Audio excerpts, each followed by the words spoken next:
I'm going to do a video on the Moto lever rebuild. I'm going to strip this and basically use the parts here, the proper rebuild kit, to do all that.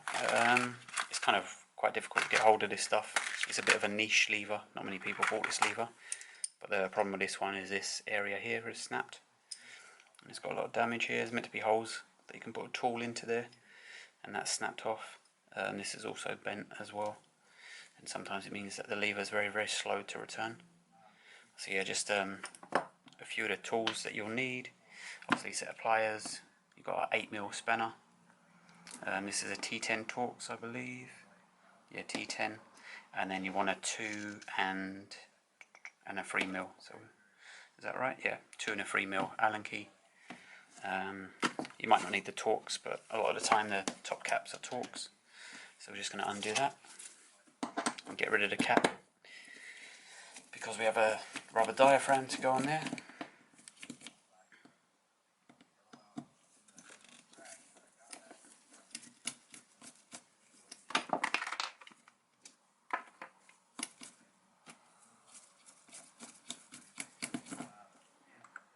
I'm just going to put that to the side.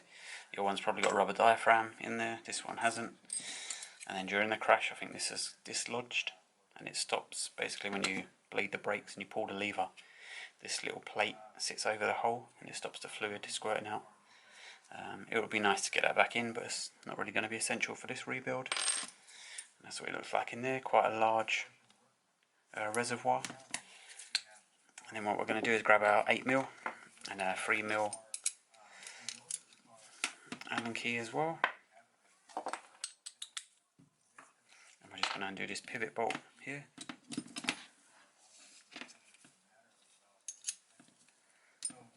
It's got like a little lip there, so you kind of might not be able to get a ring ratchet on there. So once that's loose, you can just undo that and push that through, and then your lever's kind of hanging there like that. And then what you need is the very, very small 2mm Allen key, and you're just going to slot that into there for the reach adjustment. And you're just going to wind that all the way in, and then the lever will drop off. So I might have to move that over to about there.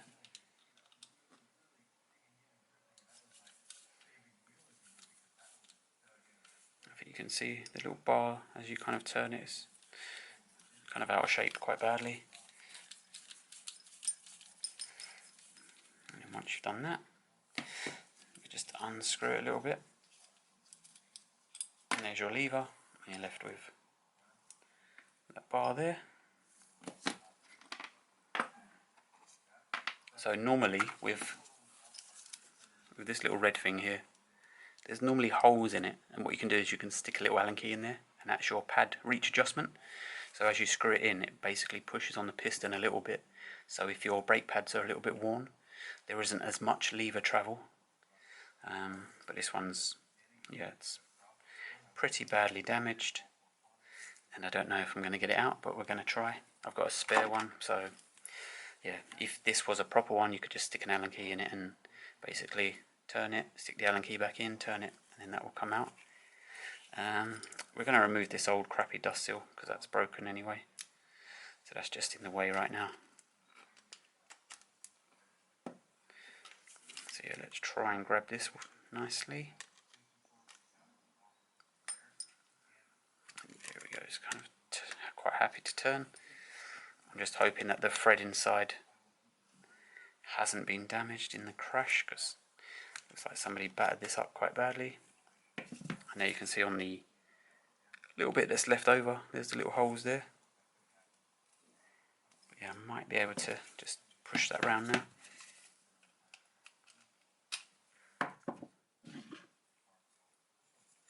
There we go, and then that's going to unscrew.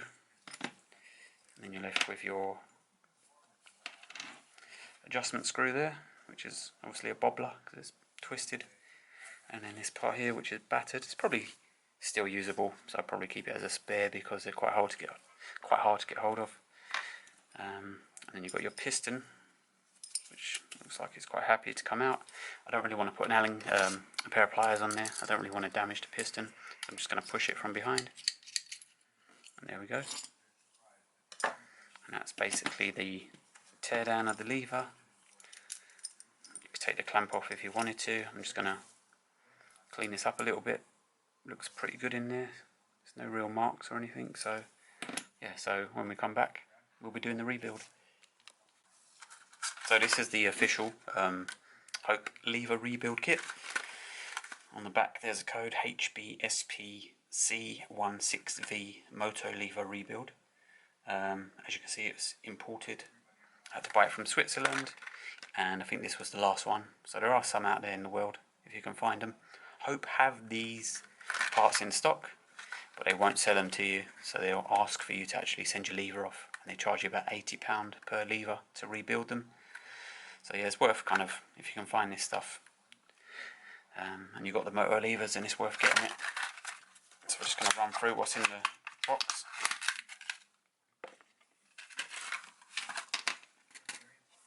And just one more thing, take that little plate there. Just in this lever here, just there on the top edge, too much shadow there, but you get something to point it out.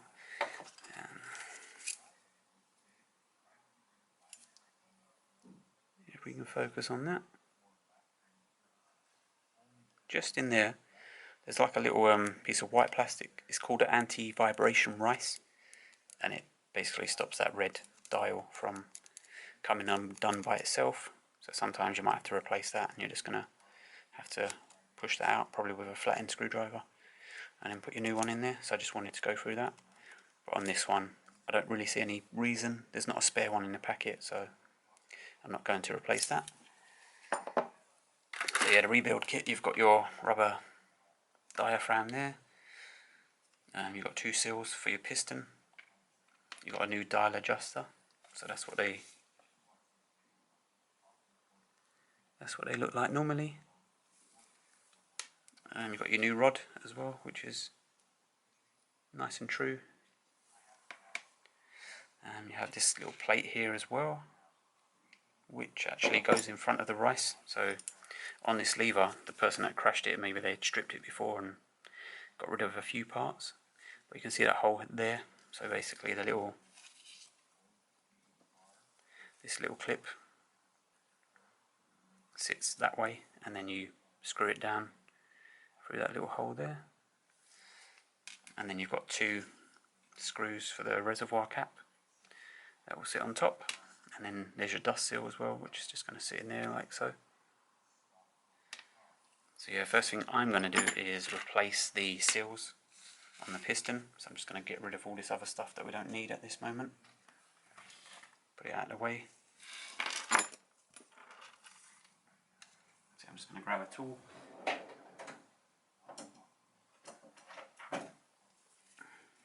I normally find that the old piston seals are very, very easy to remove because they're knackered. I mean, that's actually huge. The seals swelled so much. Very, very soft as well. So just going to grab that and ball it off. Going to disconnect our spring, put that over there.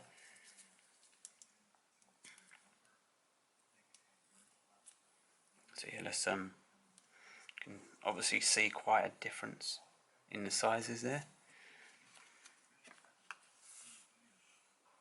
So yeah, let me get that one back. You can see how much the originals have swollen. I'd probably advise just throw the originals away now, just in case you end up using them on something else and it's not going to go well. So yeah, here's your piston, and basically there's a seal with a big hole in the middle, so you know that's going to go on the thickest part. The other thing about this piston is because this area is so wide and chunky, I wouldn't try and pull the seal over this way. I'd actually start from here and pull the seal all the way along, because I don't really want to stretch the seal to get over this kind of area. Can we focus? There we go. Yeah, so I don't want to pull the seal all the way over there. So yeah, we're going to start with a bigger seal and we're going to put it on a small end and pull it all the way across.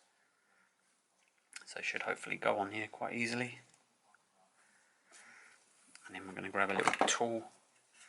You can get ones with hooks as well. Seem to be pretty good. And we're going to hopefully take this seal and bring it over here. Once we get past this bit, it should be fairly easy. But getting past there, it might not be.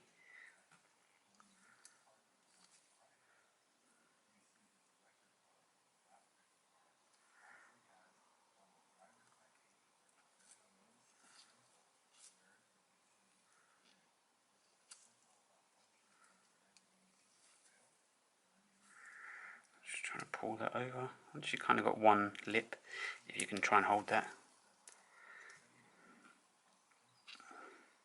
No, it didn't work, but you want to just be able to drag that over.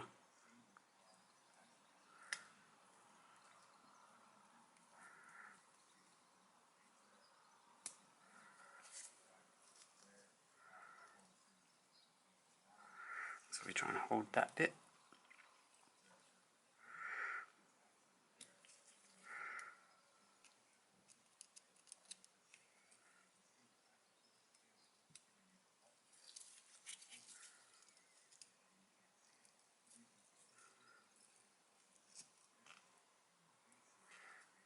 We've got about half of it over now. There we go. So we've got it onto there, and we should be able to push it now back into place a little bit easier.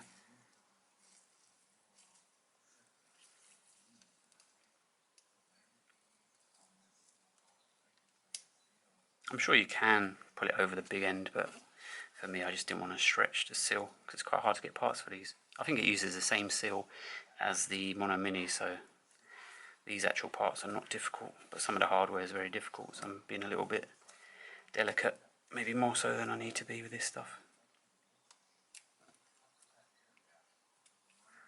There we go. So just try and give it a little twist and turn, make sure that none of the lips are folded or stuck anywhere. And that one's on there, rolled away.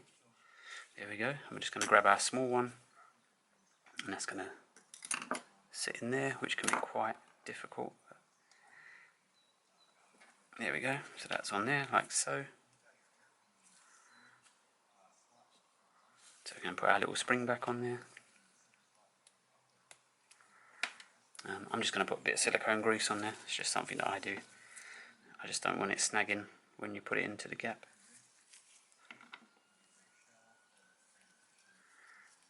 You could probably put a little bit of brake fluid on there, 4 or 5.1, whatever you're going to use. Grab the lever body and drop that into there. And just give it a little turn as you push it down. Normally when you've got new seals on, it goes in very easily. So there you can see your kind of brake lever action. Yeah, once you've got your kind of piston seated in there, you're going to need 4 things. You're going to need your reach adjuster, you're going to need your dial adjust, you also get this little plate as well, and you're going to need one of the M3 screws. They're actually all the same size, so I think they're M3 by 8mm, so you can see that there's no difference. And yeah, it's quite tricky. You're going to take your dial adjuster and your reach adjuster, that's just going to slot into there like that, and that's going to give you your plunger action. And then what you've got to do is you've got to push this piston down and try and screw these little threads in there. It's a little bit tricky trying to get it all lined up and having enough pressure on this to push the piston far enough so it's out of the way.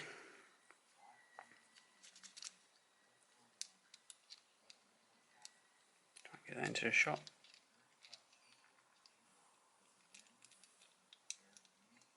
I'm just trying to push down on the red bit as well as turn it at the same time. So we've got a few of the threads engaged, and then we're just going to use a tool to adjust it and tighten it.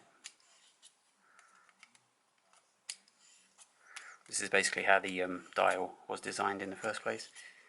It was designed to put a little Allen key through here and or a little prod and just be able to turn it like that.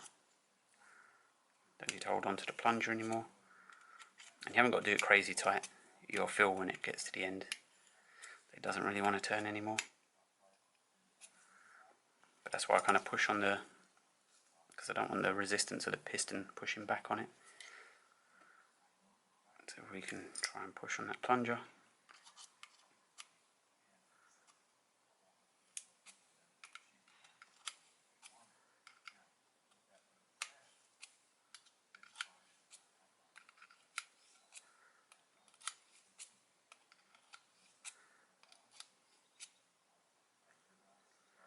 So that's part of that, and that just sits in there like so. Now on this side, if we can just see, let's try and get that there. You can see there's a little hole there. So you're going to push that metal plate, and that metal plate's going to go in kind of like that. So if we grab that little metal plate and show you.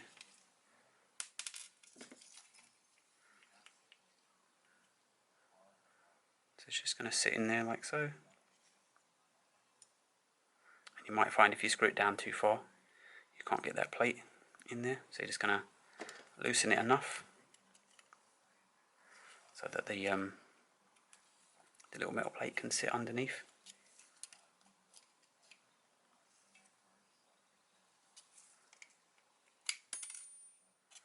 That should be enough.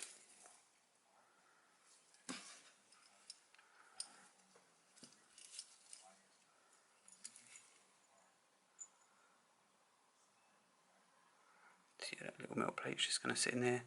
It's just going to push, and then you're just going to put the little screw in there once it's seated properly. It just means that this can't unravel and come out when you're riding.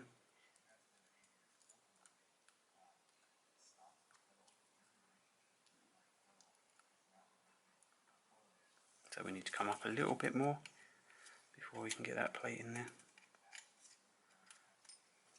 I mean, there's a lot of adjustment on this dial, so there we go. You can see that that little metal plate is now sitting flush in there. So we're just going to take our Torx and we're going to grab our T10. And we're just going to put this little screw in there. And we're just going to tighten that down.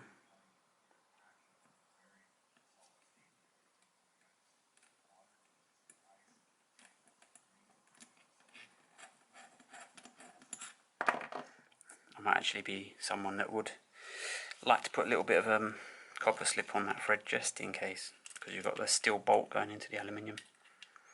So yeah, this doesn't want to reach anymore, so I'm just going to grab a proper Torx key.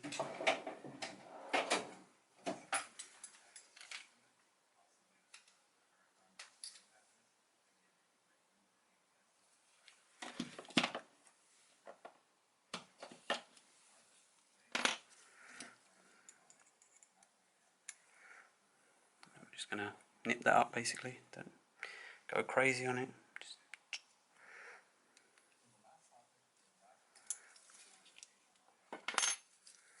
If we can try and show you. There we go, that's sitting in there, just stops your dial adjuster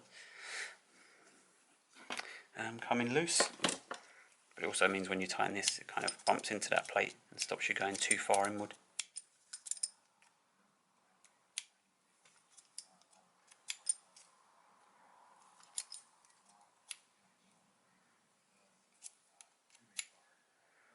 See, that's basically sitting on the plate now. Having a lot of trouble with focusing today. And the next thing we're going to do is going to grab the, what you would call the dust seal, which was the one that we removed from here. Yeah, that would help if I knew where I'd put my one.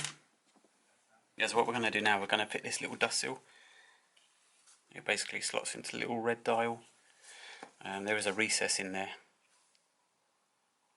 And it seems to have like a little lip on it. So once you get the edges of the seal, it kind of sits under it. It's a little bit tricky, you just got to kind of push down on there and you can hear it click into place.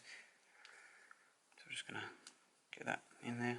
It wants to kind of jump out all the time. So you might want to grab a little tool that you can push it down with. Obviously don't use like a flat end because you'll pierce straight through the rubber. So yeah, we're just going to try Try and get that seated a bit better.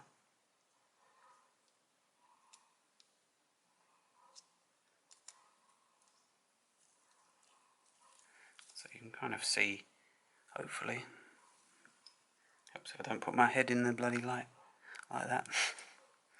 You can kind of see that that's sitting half in there, so you just got to do the rest of it now. It's quite a snug fit as well.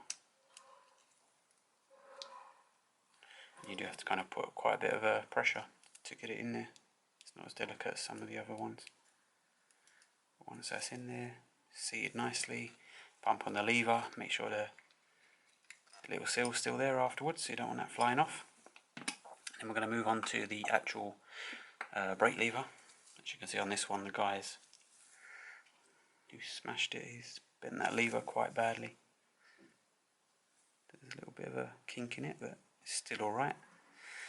What we're going to do is put a new barrel adjuster in here, which is a little brass insert that sits inside there. Let me find that, there we go.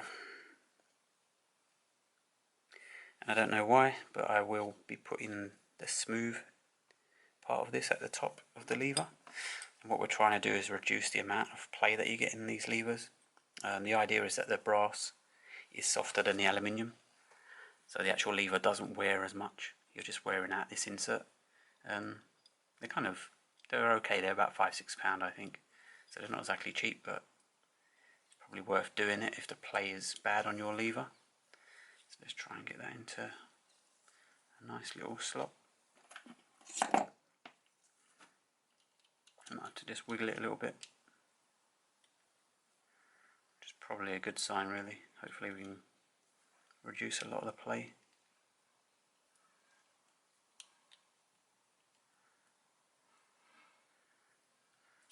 For an Allen key or something very small, so you don't damage the thread inside. So something like this will go straight through.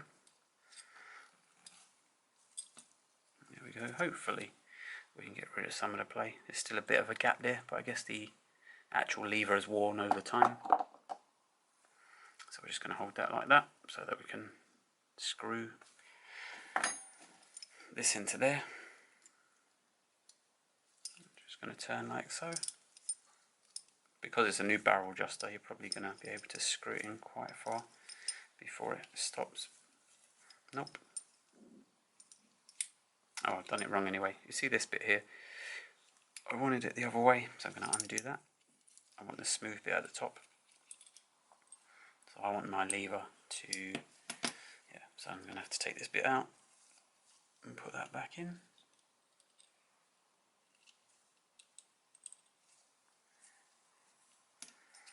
Let's try again.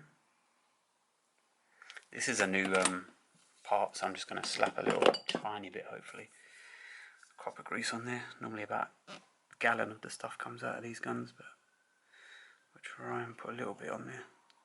Oh, there we go, it's working.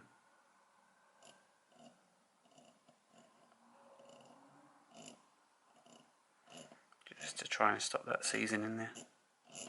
There we go. Don't want too much on there because all the dust and dirt will get stuck to it. Grab that again, maybe just push some of that copper slip down into the threads. And once it stops turning, you're going to have to get the tool on there and do it manually. So back with a little baby 2mm.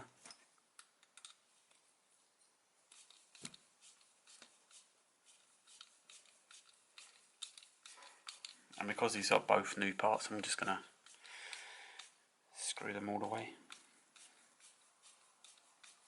Just to make sure all the threads and that is okay on there.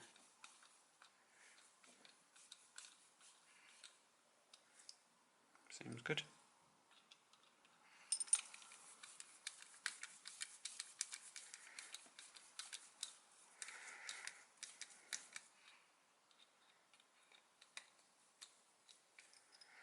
So we find a little bolt carrier for that. I'm going to stick that back in.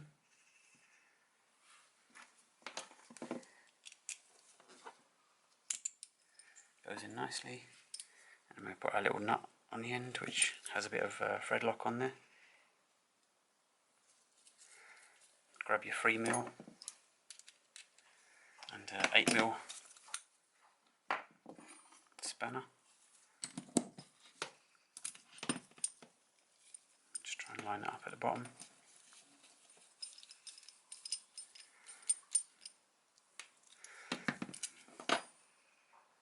And just try and feel for any kind of play up and down. If you've got play up and down, just try and tighten the bolt a little bit more.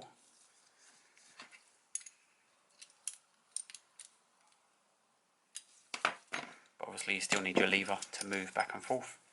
If it's too tight, then your lever is going to get stuck at that kind of position. But yeah, that's got a little bit of play there, but I'm not really up for tightening that bolt too much.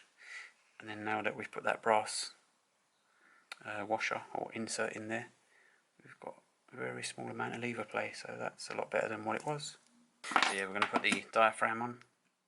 Obviously don't go that way, it goes this way. And we've got the cap as well, and they give you new Torx bolts, so I'm just going to use them, might as well. So we put our little cap on there, a couple of T10s.